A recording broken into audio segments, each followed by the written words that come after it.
रामपुर नामक गांव में सुंदर नाम का एक लड़का रहता था।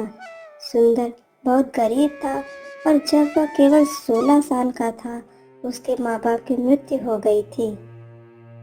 अब तक सुंदर ने अपने जीवन में सिर्फ दुख और मुसीबतों का ही सामना किया था।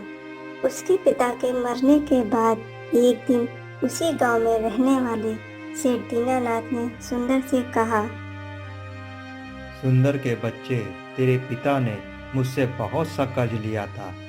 अब वो तो मुझे कर्ज वापस किए बिना ही ऊपर चला गया। तू बता, मुझे कैसे मेरा कर्ज वापस लौटाएगा? सेठ जी, आप तो जानते ही हैं मेरे पास कुछ भी नहीं है। मैं किस तरह आपका धन लौटा पाऊंगा? ले देकर बस एक छोटा सा घर ही है जिसमें मैं रहता हूँ। उस झोपड़ी का मैं क्या करूँगा? अगर पैसे नहीं हैं तो तुझे उम्र भर मेरे खेतों में मजदूरी करनी पड़ेगी और तभी कर्ज चुकेगा, और मैं उसके पैसे भी नहीं दूंगा। सुंदर बहुत ही सीधा साधा था। इस वजह से वह सेठ दीनानाथ की बात को आसानी से मान जाता है। देखिए सेठ जी, ऐसा करने से अगर कर्जा माफ हो जाएगा तो मुझे मंजूर है। फिर क्या था, सुंदर सेठ दीनानाथ के खेतों में मजदूरी करने लगता है। दिन भर मजदूरी करने के बाद सेठ दीनानाथ सुंदर को केवल एक समय का ही खाना देता था। ये ले, इसे खा के सो जा और कल सुबह जल्दी उठकर काम पर लग जाना। सुबह पैर फैलाकर सोते दिखाई मत देना, वरना तेरे लिए अच्छा नहीं होगा। जी सेठ जी। यही नहीं, सेठ दीनानाथ सुंदर को खूब मारता पीटता था, जैसे कि वह कोई इंसान नहीं जानवर हो। लेकिन हालातों के आगे सुंदर भी मजबूर था। ऐसे ही कुछ साल बीत जाते हैं। सुंदर 24 वर्ष का हो जाता है। एक दिन सुंदर को सुबह उठने में देरी हो जाती है, तो वह सेठ दीनानाथ के खेतों की तरफ जल्दी जल्दी जाता है। हे भगवान, जागने में बड़ी देर हो गई है, जल्दी से खेत पहुंचता हूँ, वरना सेठ जी बहुत गुस्सा करेंगे। जैसे ही सुंदर खेत में पहुंचता है, तो वह देखता है कि सेठ दीनानाथ गुस्से में खड़े हुए उसका इंतजार कर रहा था। सेठ जी क्षमा कर दीजिए, उठने में जरा देर हो गई है। आगे से ऐसा कभी नहीं होगा। अच्छा, माफ कर दूं? अगर तुझे माफ कर दिया तो इसे बार बार दोहराएगा। सजा तो मिलनी ही चाहिए। तू क्या चाहता है? तू अगर घर पे आराम करे और मैं खेतों पे काम करूं? अभी बताता हूं तुझे, रुक। इतना कहकर सेठ दीनानाथ सुंदर को मारने लगता है। वैसे तो सुंदर हमेशा उसकी मार खा लेता था, क्योंकि उसको लगता था कि सेठ जी के अलावा उसका दुनिया में और कोई भी नहीं है। लेकिन आज सुंदर सेठ जी को जवाब देते हुए कहता है, बस कीजिए सेठ जी, कितना मारेंगे? रात में आप ही ने तो मुझसे खेतों में काम करवाया था, इसीलिए तो मुझे घर लौटते हुए देरी हो गई थी, और इसी वजह से मैं सुबह जल्दी नहीं उठ पाया। तो इसमें मेरी क्या गलती है सेठ जी? सेठ दीनानाथ सुंदर का ऐसा जवाब सुनकर गुस्से से लाल हो जाता है। हाँ, तो तू क्या चाहता है सुंदर? गलती मेरी है? अरे तू तो अपने माँ बाप को खा गया है, अब मेरे टुकड़ों पे पलकर मुझसे ही जवान लड़ाता है। जा, निकल जा खेतों से मेरे। जब भूखे मरेगा तो खुद ही वापस लौट के आएगा। सेठ दीनानाथ की ऐसी बातें सुनकर सुंदर की आंखों में आंसू आ जाते हैं। ठीक है, मैं जा रहा हूँ। वह गांव से बाहर जाने लगता है। वह भी नहीं जानता था कि वह कहाँ जा रहा है।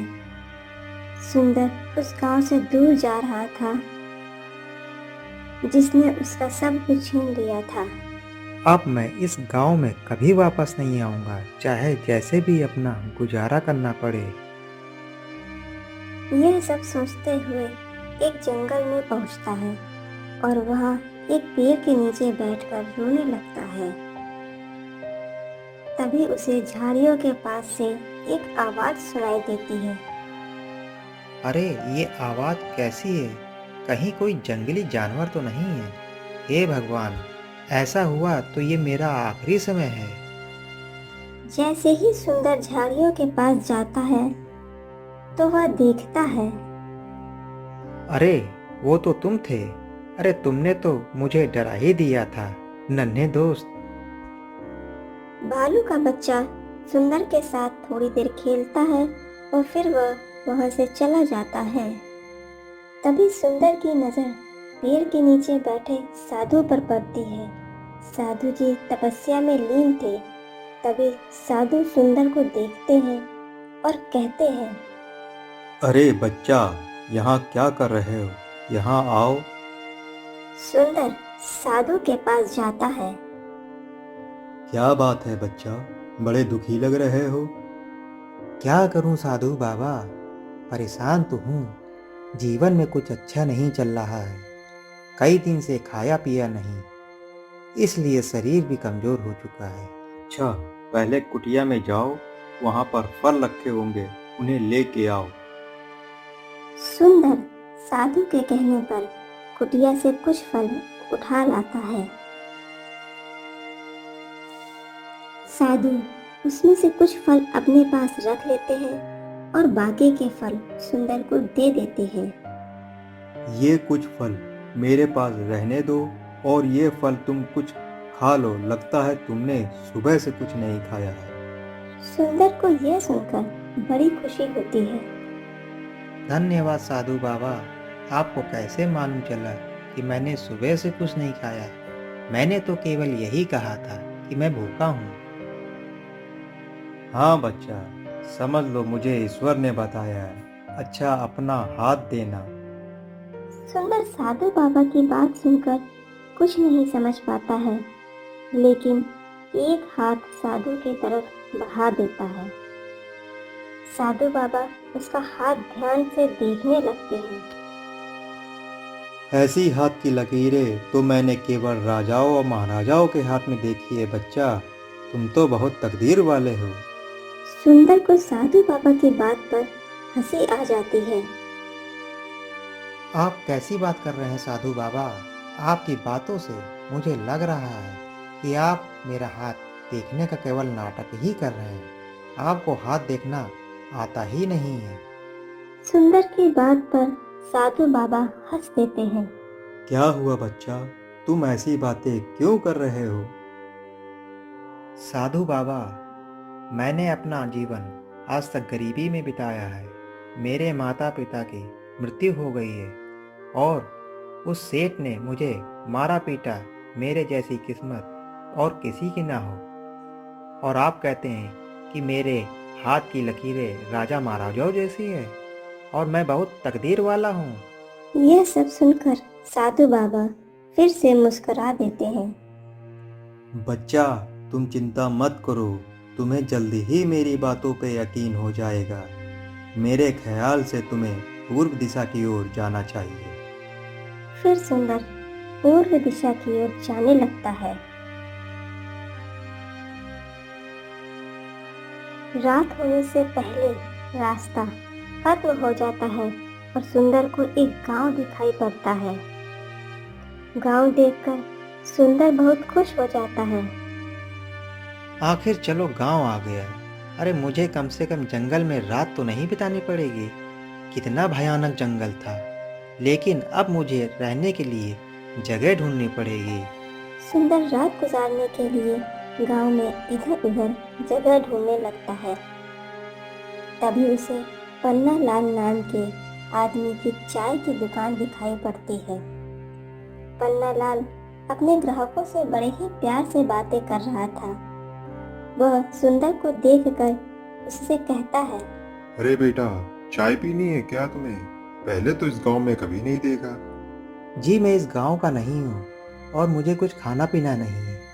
क्या मुझे आपके दुकान में कुछ काम मिलेगा? बदले में मुझे आज रात बिताने के लिए जगह दे दीजिए। अच्छा ठीक है, अच्छा, ये सब चाय के बर्तन साफ करने में मेरी मदद कर दो। मैंने अपने बेटे पंकज को कितना बुलाया मगर वो आया नहीं। चलो तुम आ गए, ठीक है। आओ बेटा आओ। सुंदर पन्ना लाल की मदद करने लगता है। पन्ना लाल को भी सुंदर से बातें करने में बहुत अच्छा लग रहा था। रात होते ही पन्ना लाल सुंदर को अपने घर ले जाता है। पन्ना लाल के घर पर उसका बेटा पंकज और उसके बूढ़े पिताजी रहते थे। अरे पिताजी, ये किसे लेके आ गए हो? जवान संभाल के बात करो पंकज, ये सुंदर है। आज रात यहीं रुकेगा। आज मेरी मदद इसने बहुत की है। तुम क्यों नहीं आए थे? जो कि दुकान पे आज बहुत काम था। अरे पिताजी, मैं थोड़ा व्यस्त था। हाँ हाँ, सब जानता हूँ। तू कितना व्यस्त रहा होगा। अरे अपने दोस्तों के साथ घूमने निकल गया होगा। चलो ये सब छोड़ो, मैं जल्दी से खाना बना देता हूँ। रुको काका, खाना मैं बना दूंगा। आपने मुझे रुकने दिया, यही बहुत है मेरे लिए। क्या तुम सही में खाना बना दोगे? हाँ काका, सही में मैं खाना बना दूंगा। देखना काका, मेरे हाथ का खाना बहुत पसंद आएगा आप लोगों को। सुंदर उन तीनों के लिए अच्छा स्वादिष्ट खाना बना देता है। वाह, क्या खुशबू आ रही है। आओ सुंदर, हम सभी लोग एक साथ बैठकर खाना खाते हैं। क्या मैं आपके साथ? हाँ हाँ बेटा, और क्या। सुंदर जब देखता है कि पन्ना लाल उससे इतने प्यार से बातें कर रहा है तो उसकी आंखों में आंसू आ जाते हैं और वह उन्हें गले से लगा लेता है। क्या हुआ बेटा, तू इतना भावुक क्यों हो रहा है? अरे काका, बहुत समय से ऐसे किसी ने प्यार से बात नहीं की है, इसलिए मन थोड़ा भावुक हो गया था। चलिए हम सब साथ में खाना खाते हैं। इसके बाद वो सब एक साथ खाना खाते हैं।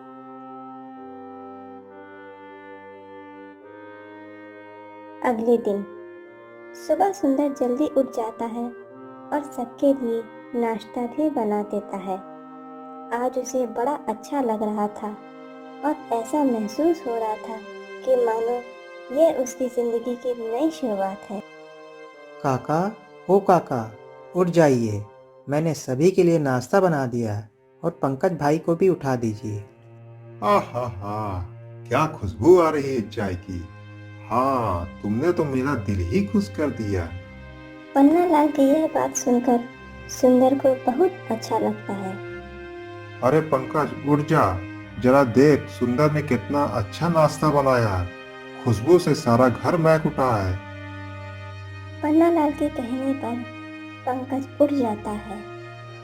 चारों नाश्ता करने बैठे ही थे कि तभी उन्हें बाहर से ढोल बजने की आवाज सुनाई पड़ती है। अरे ये कैसी आवाज़ आ रही है काका? अरे बेटा, लगता है महल के सैनिक गांव वालों के लिए कोई संदेशा लाए हैं। वो इसी तरह ढोल बजाकर सबको बुलाते हैं। चलो हम लोग भी चलकर देखते हैं। पन्ना लाल और सुंदर दोनों बाहर जाकर देखते हैं तो महाराज के सैनिक जोर जोर से ढोल बजाकर सबको बुला रहे थे। जब सब गांव वाले वहां आ जाते हैं तो एक सैनिक बोलता है, सुनो सुनो सुनो, गांव वालों सुनो। राजकुमारी रूपमती अपने विवाह के लिए उचित वर ढूंढ रही हैं। जो भी गांव वाला उनकी शर्त को पूरा करेगा, महाराज उसका विवाह राजकुमारी रूपमती से करवा देंगे। आप में से जो भी राजकुमारी रूपमती की शर्त को पूरा करना चाहते हैं, वो कल सुबह महल पहुंच जाइएगा। सैनिक की यह बात सुनकर गांव वालों में अफरा तफरी मच जाती है। कई नौजवान राजकुमार बनने के लालच में राजकुमारी की शर्त को पूरा करने का फैसला कर लेते हैं, जबकि उन्हें यह तक नहीं पता था कि राजकुमारी की शर्त थी क्या। बताओ, सभी लोग राजकुमारी की शर्त पूरी करने का सपना देख रहे हैं। ना जाने कौन होगा खुशनसीब जिसकी तकदीर बदल जाएगी। जब पन्ना लाल यह सब सुनता है तो वह भी अपने बेटे से कहता है, हे पंकज, तू कल महल में जाकर अपनी किस्मत आजमा ले। कठिन तो बहुत है, मगर क्या पता राजकुमारी तुझे पसंद ही कर ले। अरे ठीक है पिताजी, कल मैं चला जाऊंगा। अरे क्या मालूम राजकुमारी मुझे देखकर ये शर्त वर्त भूल जाए और मुझसे विवाह करने को तैयार हो जाए। उनका मुझ जैसे नौजवान पर मोहित हो जाना कोई बड़ी बात नहीं है ना। हाँ हाँ हाँ, ख्याली पुलाव पकाना कोई तुमसे सीखे बेटा। असल जीवन में बिना कठिन परिश्रम किए बिना हमें कुछ नहीं मिलता है। सही कहा काका आपने, मैंने भी जीवन में यही सीखा है। हाँ सुंदर, तुम भी इसके साथ महल चले आना, क्या पता तुम्हारा भी भाग्य खुल जाए। काका मुझे अपनी किस्मत पर बिल्कुल भरोसा नहीं है। कहाँ राजकुमारी और कहाँ मैं, लेकिन चलो वहाँ कोई मुझे काम मिल जाएगा। अगले दिन सुंदर पंकज के साथ महल जाने के लिए निकल पड़ता है। वो देखता है कि गांव के कई लोग महल की तरफ जा रहे हैं, क्योंकि सबके मन में राजकुमारी से विवाह करने का लालच था। अरे देख रहे हो सुंदर भाई, कितनी भीड़ महल की तरफ जा रही है। हर एक आदमी के मन में राजकुमारी को पा लेने का सपना है ना। हाँ देखो किसकी किस्मत चमकेगी आज। थोड़ा चलने के बाद सभी गांव वाले महल की सभा में पहुंच जाते हैं। वहां पर महाराज, महारानी, राजकुमारी रूपमती के साथ बैठे हुए थे। जैसे ही सभी गांव वाले और साथ ही दूसरे राज्य के राजकुमार इकट्ठे हो जाते हैं, तब राजकुमारी कहती है, आप सभी मेरी बात ध्यान से सुनिए। जैसा कि कहा था कि मेरी एक शर्त है, और जो भी उसे पूरा करेगा मैं उससे ही विवाह करूंगी। तो क्या आप सभी मेरी शर्त को पूरा करने के लिए तैयार हैं? उतने में ही एक दूसरे राज्य का राजकुमार कहता है, हाँ राजकुमारी जी, हम सब तैयार हैं। आप सब ने हमारे पालतू शेर के बारे में तो सुना ही होगा। इस राज्य में क्या, आसपास के पूरे राज्य में सबसे खूंखार है। आप में से जो भी मुझसे विवाह करना चाहता है, उसे हमारे शेर से लड़ना होगा और उसे हराना होगा। लेकिन ध्यान रहे, उसे एक भी खरोच नहीं लगनी चाहिए। आपको उसे इस तरह से हराना है और अपने बस में करना है, जिससे कि वह खुद ही आपके सामने अपने घुटनों तक बैठ जाए। जैसे ही सभा में उपस्थित सभी लोग राजकुमारी की शर्त सुनते हैं, आधी सभा तो अपने आप ही खाली हो जाती है। कई गांव वाले और राजकुमार अपने घर लौट जाते हैं। पंकज भी डर के मारे वापस लौटने लगता है, तो सुंदर उसको रोकते हुए कहता है, अगर आप यहाँ तक आए हैं तो आपको एक बार कोशिश करनी चाहिए। जरूर राजकुमारी ने ऐसी शर्त रखी है, क्योंकि इसके पीछे कोई ना कोई रहस्य तो जरूर होगा। अरे मैं पागल नहीं हूँ सुंदर भाई कि अपनी जान जानबूझ के मुसीबत में डालूं। सुंदर और पंकज काफी पीछे खड़े थे, इसलिए राजकुमारी उन्हें ठीक से दिखाई नहीं दे रही थी। जैसे ही सभा खाली होने लगती है, सुंदर को राजकुमारी रूपमती दिखाई पड़ती है। राजकुमारी रूपमती इतनी खूबसूरत थी कि सुंदर उन्हें देखते ही मोहित हो जाता है। लेकिन पंकज उसका हाथ छुड़ाकर लोगों के साथ बाहर चला जाता है। अब सभा में कुछ गिने चुने लोग ही रह गए थे। देखा पिताजी, आधे से ज्यादा लोग मेरी शर्त सुनते ही भाग गए, और अब ये जो बचे हैं, शेर को देखकर ये भी भाग जाएंगे। बेटी, तुमने तो ऐसी ही शर्त रखी, लगता है तुम्हें विवाह ही नहीं करना है। लेकिन चलो, उन्हें शेर के पिंजड़े के पास ले चलते हैं, क्या पता इनमें से कोई होने वाला राजकुमारी हो। हाँ हाँ हाँ, ये तो नामुमकिन है पिताजी। ऐसा कोई वीर आज तक इस धरती पर जन्मा ही नहीं है। जो लोग बचे थे उन्हें सैनिक महल के बगीचे में ले आते हैं। वहीं पर एक बड़ा सा पिंजरा रखा हुआ था। उसके अंदर एक शेर कैद था। इतना बड़ा शेर देखकर कुछ लोगों के तो होश उड़ जाते हैं। उधर सुंदर की नजर तो राजकुमारी से हट ही नहीं रही थी। अब मेरे पास होने को है ही क्या। वैसे भी मेरी पूरी जिंदगी इतनी खराब ही थी। कौन मेरा घर पर इंतजार कर रहा होगा। इसलिए मैं एक बार इस शर्त को पूरी करने की कोशिश करूंगा। क्या पता मेरा भाग्य सचमुच चमक जाए। जैसे ही लोगों के सामने शेर आता है, वहां खड़े थोड़े राजकुमार और गांव वाले सभी भाग जाते हैं। अब सिर्फ सुंदर ही अकेला बच गया था। सुंदर को अब भी वहां खड़ा देखकर राजकुमारी चौंक जाती है। अरे, अभी तक तुम गए नहीं। लगता है कि तुम्हें अपने जीवन से कुछ खास लगाव नहीं है। नहीं राजकुमारी जी, इस शेर से मैं एक बार जरूर लड़ूंगा और आपकी शर्त पूरी करनी है मुझे। और रही जहाँ तक जीवन की बात, तो मेरे जीवन में वाकई ऐसा कुछ भी नहीं है जिसके लिए जीने की चाहत हो। क्या वाकई में ठीक है? फिर जाओ, उस शेर के पिंजरे में आजमा लो अपनी तकदीर को। कुछ सैनिक जल्दी से पिंजरा खोल देते हैं और सुंदर अंदर चला जाता है। अंदर शेर गुस्से में सुंदर को दहाड़ रहा था। सुंदर पहले तो उसे देखकर डर जाता है, लेकिन वो हिम्मत नहीं खोता। शायद मुझे राजकुमारी की शर्त पूरी करने के लिए मुझे इससे लड़ने की जरूरत नहीं है। मैं इसे शांत कराकर भी इसे घुटने के बल ला सकता हूँ। तभी सुंदर देखता है कि शेर के पैरों में तो चोट लगी है और वहां से खून भी बह रहा था। इसलिए शेर और ज्यादा गुस्से में था। यह देखकर सुंदर सब कुछ समझ जाता है। अरे, इसे चोट लगी है, लेकिन अभी तक तो कोई शेर से लड़ा ही नहीं है। इसका मतलब है कोई पालतू शेर नहीं है ये, बल्कि ये जंगली शेर है। इसे पकड़कर अभी हाल ही में लाया गया है। इसे मुझे शांत कराना ही चाहिए।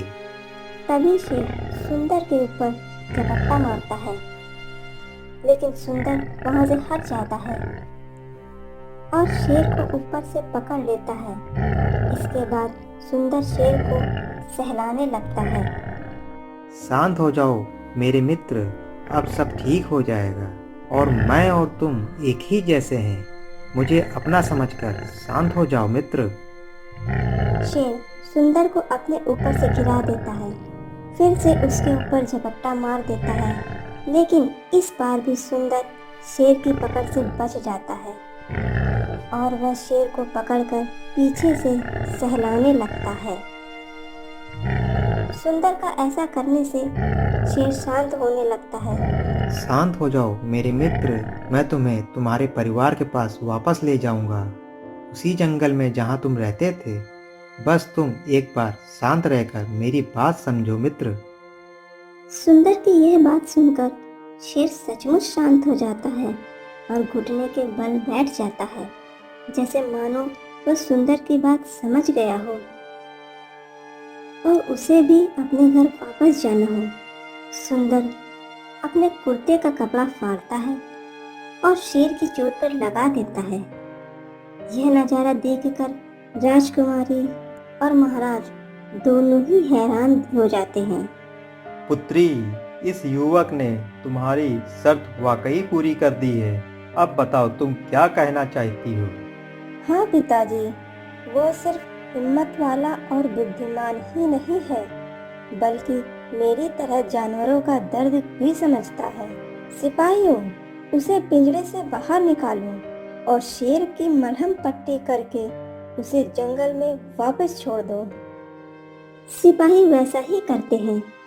जैसे ही सुंदर को निकालकर राजकुमारी के पास लाते हैं, सुंदर राजकुमारी से एक सवाल पूछता है। राजकुमारी जी, ये शेर पालतू नहीं था बल्कि जंगली था और इसे पहले से ही चोट लगी हुई थी। तो आपने ऐसा क्यों कहा कि ये पालतू है और आपने ऐसी शर्त क्यों रखी? वो इसलिए क्योंकि कुछ दिन पहले मैं शिकार के लिए जंगल गई थी। वहाँ मैंने देखा कि ये शेर घायल अवस्था में पड़ा हुआ था। मैं इसकी देखरेख के लिए महल ले आई, लेकिन ये अपने परिवार से दूर रहने की वजह से बहुत गुस्से में था। उसी वक्त मेरे पिताजी मुझसे विवाह करने की जिद कर रहे थे। तब मैंने सोचा क्यों ना मैं ऐसी शर्त रखूं जिससे पिताजी की बात भी रह जाए और मुझे विवाह भी ना करना पड़े। मुझे लगा था कोई भी मेरी शर्त पूरी नहीं कर पाएगा, मगर आपने तो यह कमाल कर दिखाया। सही कहा राजकुमारी ने। अब उसका विवाह धूमधाम से आपके साथ करेंगे। आप ही हमारे राज्य के नए महाराज होंगे। यह सुनकर सुंदर बहुत खुश होता है, लेकिन वह कुछ सोच विचार करके राजकुमारी से कहता है, लेकिन राजकुमारी जी, आप इस शर्त से बंधित नहीं हैं। अगर आपको मुझ जैसे गरीब से विवाह नहीं करना है तो मुझे कोई आपत्ति नहीं है। सुंदर की यह बात सुनकर राजकुमारी मुस्कुरा देती है और कहती है, ऐसा बिल्कुल नहीं है। मुझे अपने पति में जो खूबियाँ चाहिए थी वह सब आप में है, इसलिए मैं आपसे खुद विवाह करना चाहती हूँ। फिर क्या हुआ? राजकुमारी रूपमती का विवाह धूमधाम से सुंदर के साथ हो जाता है और सुंदर के पन्नालाल काका बड़े खुश हो जाते हैं। सुंदर राज्य का नया राजकुमार बन जाता है और राजकुमारी के साथ मिलकर राज्य चलाने लगता है। उसे साधु की बात याद आती है और उसे यह सचमुच लगने लगता है कि वह बहुत तकदीर वाला है।